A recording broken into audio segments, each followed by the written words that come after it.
Everyone, welcome শিহরণ। একটি very good news রয়েছে যারা জিএনএম নার্সিং বা বিএসসি নার্সিং বা post basic BSc nursing complete করেছে।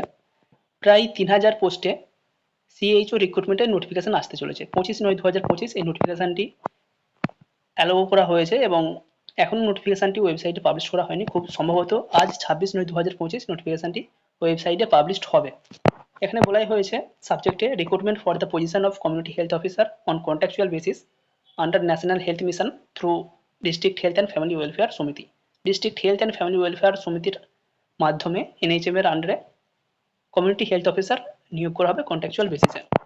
তারা সুযোগ পাবে যারা জিএনএম কমপ্লিট করেছে, তারা এখানে অ্যাপ্লিকেশন করতে পারবে। বিএসসি, পোস্ট বেসিক বিএসসি প্রত্যেকে এখানে অ্যাপ্লিকেশন করতে পারবে। এছাড়াও বিএএমএস যাদের কোর্স করা রয়েছে তারাও সিএইচও পোস্টের জন্য এলিজেবল। কতগুলি ভ্যাকেন্সি রয়েছে, কিভাবে কি সিলেকশন হবে, এই ভিডিওটি আমরা আরও বিস্তারিতভাবে এই নোটিফিকেশনটি পরে আলোচনা করব।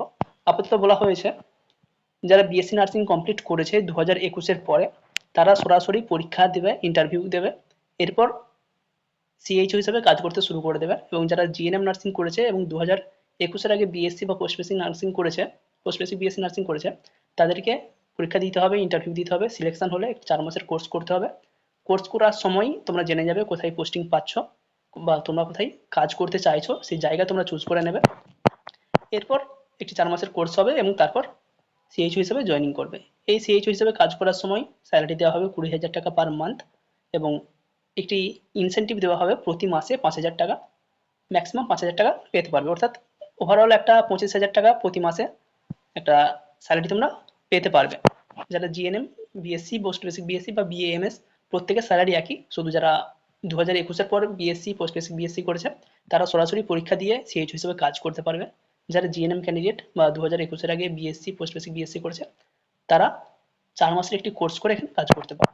এবার আমরা ভ্যাকেন্সি নিয়ে সরাসরি চলে যাচ্ছি। ভ্যাকেন্সি কত কি রয়েছে ফোনটা একটু ঘুরিয়ে দেখার চেষ্টা করবে। এখানে টোটাল ভ্যাকেন্সিটা আগে আমরা দেখিয়ে নিচ্ছি, যে পোস্ট বা যে ভ্যাকেন্সিটা অ্যালটেড হয়েছে সিএইচও রিক্রুটমেন্টের জন্য।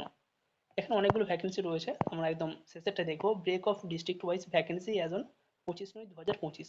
25/9/2025 অনুযায়ী যে ভ্যাকেন্সি রয়েছে টোটাল 3,165টি ভ্যাকেন্সি রয়েছে। তার মধ্যে নার্সিং ক্যাডার থেকে নেওয়া হবে 3,088 জন সিএইচওকে এবং বিএএমএস যাদের কোর্স করা রয়েছে তাদেরকে সিএইচও হিসেবে রিক্রুটমেন্ট দেওয়া হবে, সেখানে নেওয়া হবে 77 জন ক্যান্ডিডেটকে।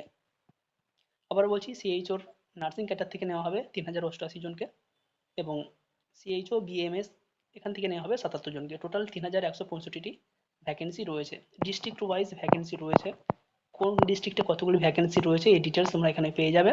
আপাতত যারা ইন্টারেস্টেড রয়েছে অবশ্যই সিএইচও প্রিপারেশন নিতে পারবে। আবারও বলছি, সিএইচওর অ্যাপ্লিকেশন করার জন্য যোগ্যতা যেটা লাগবে, জিএনএম নার্সিং পাস আউট হতে হবে অথবা বিএসসি নার্সিং অথবা post basic BSc nursing pass out হতে হবে। এখানে মার্কস কোনো ভ্যারি করবে না, অর্থাৎ তুমি জিএনএম বিএসসিতে কী মার্কস পেয়েছো বা উচ্চ মাধ্যমিক কী মার্কস পেয়েছো সেটা কোনো ভ্যারি করবে না। পুরোটাই তোমার একটি 85 নম্বরের রিটেন এক্সামিনেশান হবে এবং 15 নম্বরের ইন্টারভিউ হবে। এই রিটেন এক্সামিনেশান এবং 15 নম্বরের ইন্টারভিউ কত পাচ্ছ পুরোটা টোটাল হবে, তার বেসিসে তোমার সিলেকশন হবে। কবে থেকে ফর্ম ফিল আপ হবে, কীভাবে ফর্ম ফিল আপ হবে সেই রিলেটেড এখনও কোনো আপডেট আমরা আপাতত লক্ষ্য করতে পারিনি। খুব শীঘ্রই এই নোটিফিকেশানটি ডব্লিউবির হেলথের যে অফিসিয়াল ওয়েবসাইট রয়েছে wbhealth.gov.in এই ওয়েবসাইটে গিয়ে তোমরা নিয়ে নিতে পারবে। আজ 26/9/2025 এই নোটিফিকেশানটি পাবলিশ হওয়ার খুব সম্ভাবনা রয়েছে, কারণ পুজোর ছুটি শুরু হয়ে যাবে, আশা করা যায় তার আগেই নোটিফিকেশানটি পাবলিশ হবে। যারা ইন্টারেস্টেড রয়েছো বা অপেক্ষা করছো অবশ্যই এটার জন্য প্রিপারেশান নিতে পারো।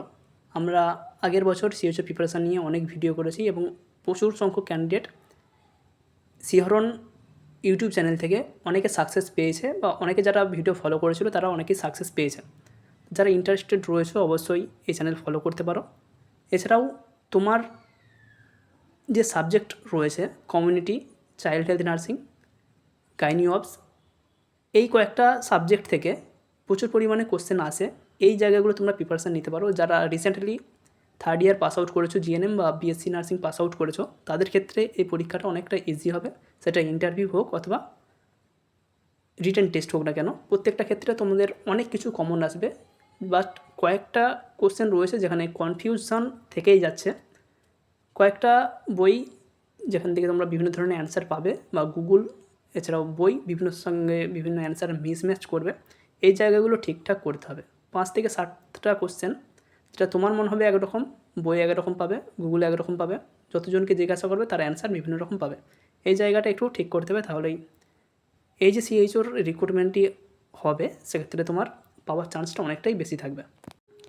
এখানে একটা জায়গা খেয়াল করবে, ক্লিয়ারলি উল্লেখ আছে যদি বন্ড ওয়াইজ সরকারকে 3 বছর চাকরি না দিয়ে চাকরি বা সিএইচও ছাড়ি, সেক্ষেত্রে 2 লক্ষ টাকা পেনাল্টি দিতে হয়।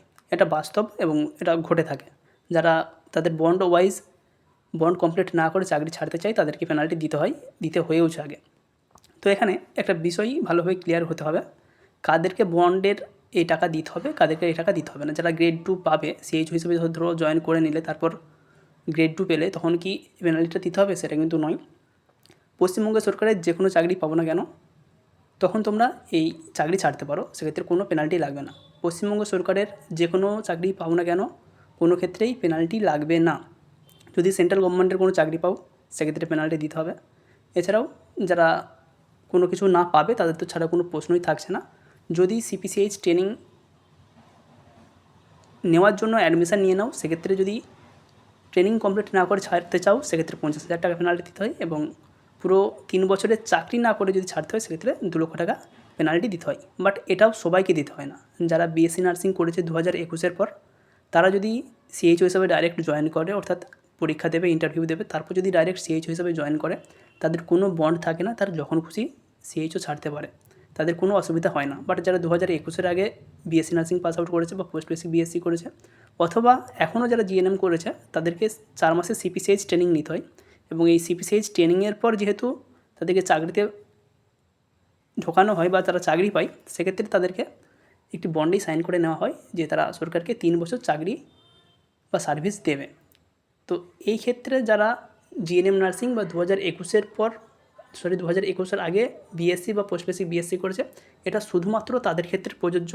এবং এটা অবশ্যই শুধুমাত্র যারা স্টেটের বাইরে কোনো কাজ করবে বা স্টেটে থেকেও, স্টেটের চাকরি নয় এরকম কোনো কাজ করবে, শুধুমাত্র তাদের ক্ষেত্রে প্রযোজ্য। তাই এটা নিয়ে কারো টেনশন পাওয়ার কোনো প্রয়োজন নেই। অনেকে লাস্ট ইয়ার অনেকে শুনেছিল সিএইচওতে প্রচুর চাপ, সিএইচওর কাজ অনেকে ছেড়ে দেয়, এর থেকে প্রাইভেটের কাজ ভালো। তাই অনেকে ফিল আপ করেনি বা অনেকে ফিল আপ করেও সেটাকে ক্যাজুয়ালি নিয়েছে। অনেকে ইন্টারভিউ তাদের নিজের মতো করে দিয়েছে, পরীক্ষা কোনো প্রিপারেশন ছাড়াই নিয়েছে। বাট তারা কিন্তু এখন অনেকটাই পস্তাচ্ছে, একরকম পস্তাচ্ছে, কারণ তারা একটা সুযোগ হারিয়ে ফেলেছে এবং তারপর প্রায় 1 বছর কোনো সিএইচওর রিক্রুটমেন্ট হয়নি। 2023-এর আগস্টে নোটিফিকেশান পাবলিশড হয়েছিল, এখন 2025-এর সেপ্টেম্বর চলছে, 2 বছর কোনো নোটিফিকেশান পাবলিশড হয়নি। সুতরাং এটা একটা ভালো সুযোগ। প্রায় 3000 ভ্যাকেন্সিটাও তুলনামূলকভাবে বেশি রয়েছে। তাই যে কেউ এখানে অ্যাপ্লিকেশান করতে পারো, যে কেউ এই সুযোগটা নিতে